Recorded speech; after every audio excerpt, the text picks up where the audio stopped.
Welcome back everyone. Welcome to civil services study. Practice set number 487 पर आ जाइए UP PCS के लिए। और इसमें हम प्रैक्टिस करने वाले हैं मेडिवल हिस्ट्री के प्रश्नों पर। ठीक है, मध्यकालीन भारत का इतिहास। तो चलिए स्टार्ट करते हैं। प्लेलिस्ट बना रखी है, डिस्क्रिप्शन बॉक्स में लिंक है, वहाँ पर आप टेस्ट नंबर 1 से लेकर 487 तक पहुँच सकते हो। देखिए लगभग 500 टेस्ट हो जाएंगे कुछ दिन के बाद। 500, ठीक है, 15 का अगर एवरेज माने तो बहुत होते हैं क्वेश्चन। ठीक है, हज़ारों से ऊपर चले जाएंगे। इनकी प्रैक्टिस कर लीजिएगा जब भी यूपी पीसीएस का एग्ज़ाम होता है। ठीक है,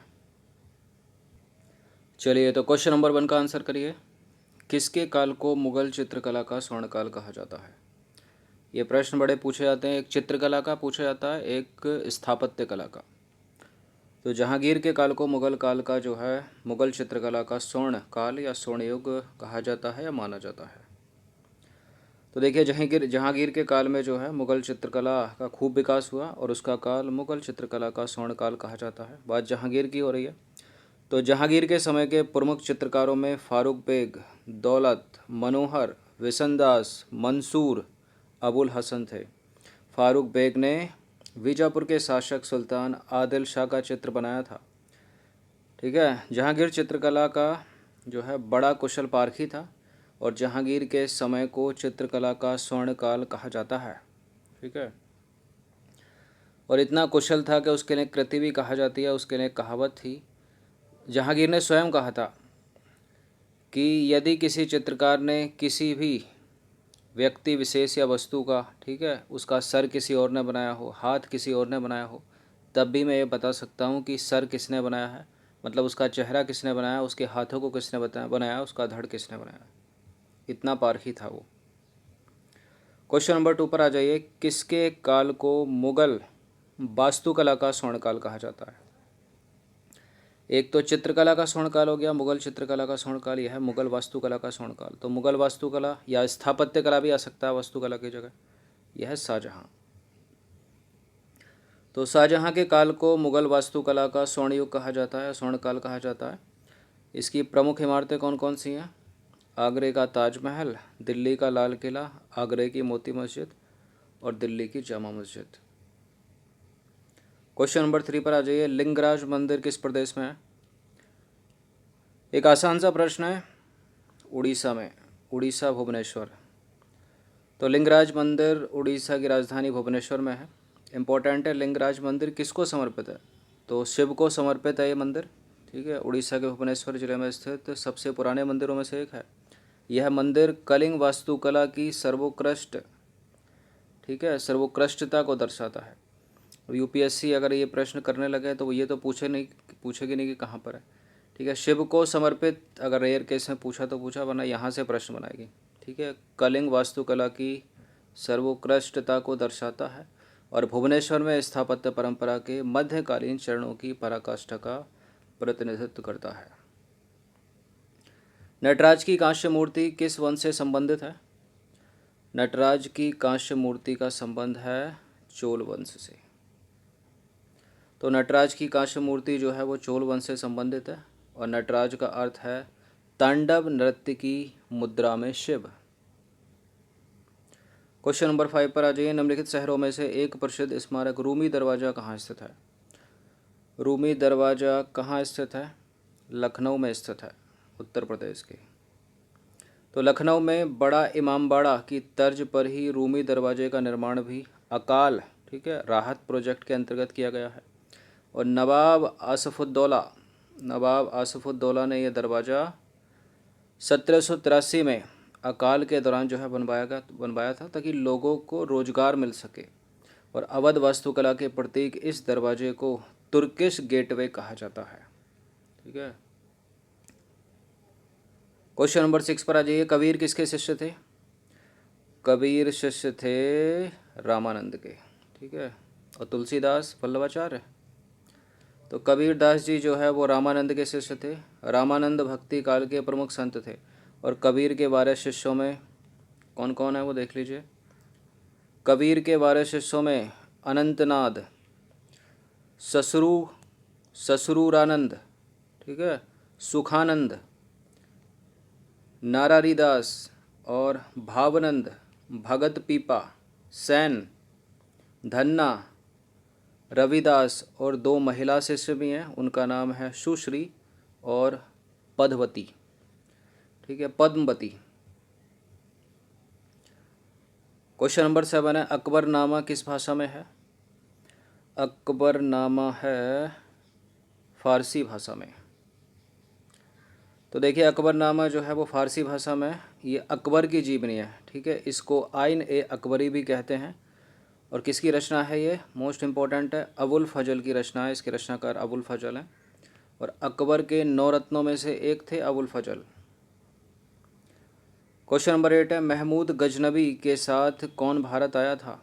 महमूद गजनबी, या इसको कहा जाता है महमूद गजनी भी, कौन आया था? इब्न बतूता तो मोरक्को से आया था। ठीक है, अमीर खुसरो नहीं है, अलबरूनी आया था, ऑप्शन नंबर ए। तो अलबरूनी महमूद गजनबी के दरबार में शोभित विद्वान था और वह उसके भारत आक्रमण के समय भारत साथ आया था। महमूद गजनबी गजनी का शासक था जिसने 971 से 1030 AD तक जो है शासन किया और सुबुक्तदीन का पुत्र था। ठीक है, सुबुक्तगीन का पुत्र था। सुबुक्तगीन गजनी राजवंश का संस्थापक था। देखिए, भारत की धन संपत्ति से आकर्षित होकर गजनबी ने भारत पर कई बार आक्रमण किए। ठीक है, कम से कम 17 बार आक्रमण किए महमूद गजनबी ने भारत पर। और उसके आक्रमण का मुख्य मकसद क्या था, क्या उद्देश्य था? भारत की संपत्ति को लूटना। और इसका 17वां आक्रमण गुजरात के सोमनाथ मंदिर पर था। क्वेश्चन नंबर 9 पर आ जाइए। इल्तुतमिश द्वारा 175 ग्राम का जारी किया गया सिक्का किस धातु का था? इल्तुतमिश द्वारा 175 ग्राम का जारी किया गया सिक्का चांदी का था, चांदी। तो इल्तुतमिश ने चांदी का टका और तांबे का जीतल चलाया जो पूरी तरह से अरबी सिक्के थे, और इसमें चांदी का सिक्का जो है वो 175 ग्राम का था। क्वेश्चन नंबर 10 पर आ जाइए। निम्नलिखित में सही क्रम आपको बताना है। इस तरह के भी प्रश्न पूछे जाते हैं। ठीक है, कौन सा वंश पहले आएगा, पढ़ते क्रम में सजाना है। गुलाम खिलजी तुगलक लोधी, तुगलक खिलजी लोधी गुलाम, लोधी खिलजी गुलाम तुगलक, या तुगलक खिलजी गुलाम लोधी। इसकी ट्रिक बना के भी आप याद कर सकते हो, खुद से ही बना सकते हो। ठीक है, तो इसका हो जाएगा, इसकी ट्रिक है एक, गुड़ खा तू ले। ठीक है, गुड़ खा तू ले, तो गुड़ से गुलाम होगा, खा खिलजी, तू तुगलक और ला से लोधी, डी हो जाएगा इसका आंसर। और इसी क्रम में गुड़ खाने की जगह आपने याद रख लिया गुड़ तू खा, तो उल्टा हो जाएगा, तुगलक पहले कर दोगे, इसलिए इसकी तो खुद से भी ट्रिक बनाई जा सकती है। तो दिल्ली सल्तनत में कुल पाँच जो है वंशों का राज्य रहा। इसमें गुलाम वंश का शासन 1206 से 1290 तक, खिलजी वंश का शासन 1290 से 1320 तक, तुगलक वंश का शासन 1320 से 1414, और इसके बाद सैयद वंश का शासन 1414 से 1451, इसके बाद लोधी वंश का शासन 1451 से 1526 तक। ट्रिक है गुड़ खा तू ले। ठीक है, गुलाम, खिलजी, तुगलक, लोधी।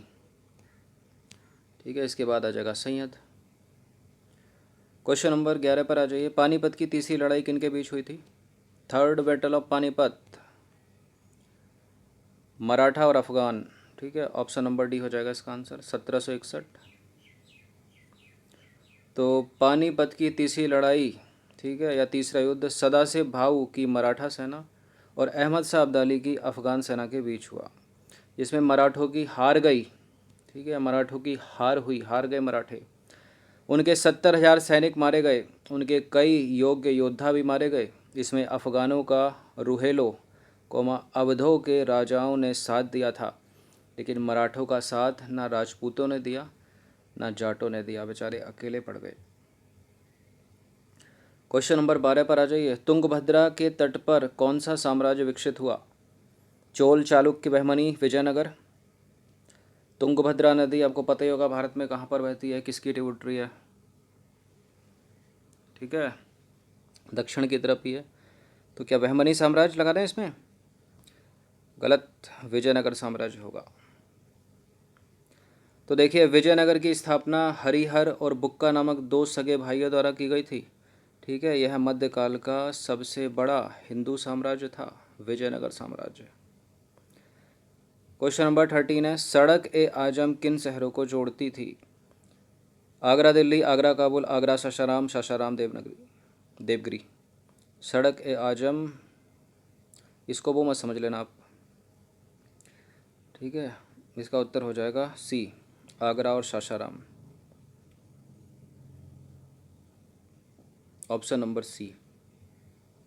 तो सड़क ए आजम का निर्माण जो है शेरशाह सूरी ने कराया, जिसे उसने अपनी राजधानी आगरा और गृहनगर सासाराम के बीच बनवाया था, ठीक है।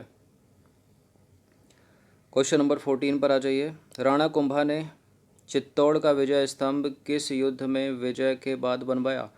ये प्रश्न बड़ा पूछते हैं कि चित्तौड़ का विजय स्तंभ किसने बनवाया, तो राणा कुंभा ने बनवाया, ठीक है। अब यहाँ पूछ लिया है किस विजय के बाद अपना बनवाया, उसने अपनी किस विजय के बाद बनवाया, तो सारंगपुर के युद्ध में जीत के बाद, ऑप्शन नंबर ए। तो विजयनगर स्तंभ जो है चित्तौड़गढ़ में है, जो 37 मीटर ऊंचा है। इसे मेवाड़ नरेश राणा कुंभा ने महमूद खिलजी के नेतृत्व वाली मालवा और गुजरात की सेनाओं पर विजय के स्मारक के रूप में 1442 और 1449 के बीच बनवाया था। क्वेश्चन नंबर 15 पर आ जाइए। कृष्णदेव राय के क्षेत्र में वर्तमान के किस प्रदेश के हिस्से नहीं थे? बताइए।